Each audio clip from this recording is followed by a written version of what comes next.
ایک دن میرے کریم نبی علیہ الصلوۃ والسلام ایک صحابی کے ساتھ کہیں جا رہے تھے. کافی سفر طے کیا، چلتے چلتے تھوڑی تھکاوٹ سی محسوس ہونے لگی. جب آپ تھکے تو راستے پر ایک مکان آیا. آپ نے کیا کیا، مکان کے ساتھ ایسے ٹیک لگا کے تھوڑی دیر کے لیے بیٹھ گئے. بیٹھ کے اپنے صحابی کے ساتھ گفتگو فرمانے لگے. آپ گفتگو فرما ہی رہے تھے، اتنے میں حضرت سیدنا جبریل علیہ السلام حاضر ہوئے. حاضر ہو کر جبریل علیہ السلام نے سلام پیش کیا. سلام پیش کرنے کے بعد عرض گزار ہوئے، اے اللہ کے نبی، آپ جس مکان کے ساتھ ٹیک لگا کے بیٹھے ہیں یہ مکان ایک کافرہ عورت کا مکان ہے، جہنمی عورت کا مکان ہے. لیکن اب اللہ فرما رہا ہے کہ یہ جو کافرہ عورت ہے یہ پہلے تو جہنمی عورت تھی، لیکن اب آپ کے یہاں بیٹھنے کے بعد یہ جہنمی عورت نہیں رہی.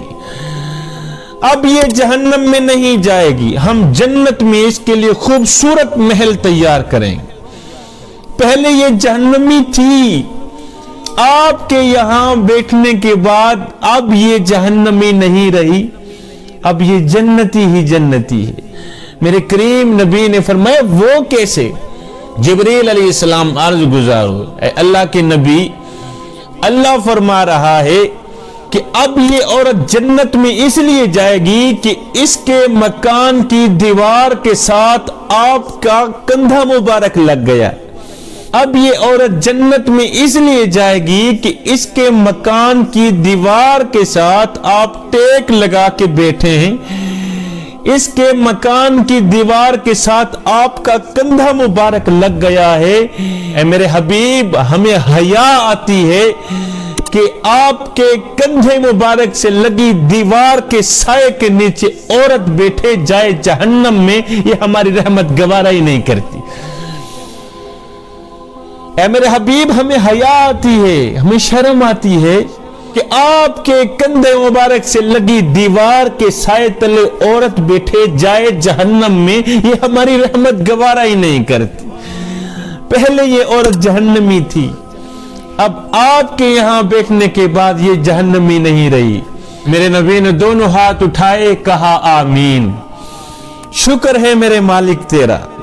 یہ کہتے ہوئے میرے نبی اٹھے، چل پڑے آگے کی طرف. رات کو اسی گھر میں رہنے والی کافرہ عورت کی آنکھ لگی، نیند آئی. خواب میں اس نے دیکھا کہ قیامت کا دن ہے، نفسا نفسی کا عالم ہے. جنت کا نظارہ سامنے آیا تو اس نے دیکھا خوبصورت سا عالی شان بنگلہ بنا ہوا ہے.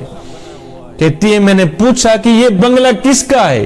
تو کہنے والوں نے کہا فلاں نامی عورت کا ہے. کہا وہ نام تو میرا ہے، وہ تو میں ہی ہوں، پھر تو یہ بنگلہ میرا ہوا. کہا پھر آپ کا یہ ہے؟ کہا میں تو کافرہ عورت ہوں. یہ جنت میں عالی شان مکان تو مسلمانوں کے لیے بنے ہیں، میرے لیے تو نہیں بنے، میں تو کافرہ ہوں.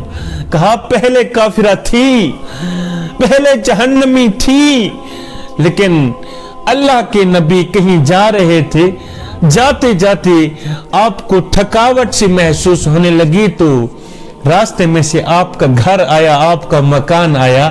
اللہ کے نبی نے آپ کے مکان کی دیوار کے ساتھ ٹیک لگا کر تھوڑی دیر بیٹھ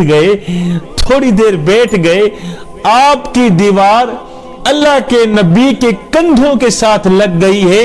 میرے اللہ کو حیا آتی ہے کہ محبوب کے کندھے سے لگی دیوار کے سائے میں عورت بیٹھے جائے جہنم میں، یہ ہماری رحمت گوارا ہی نہیں کرتی.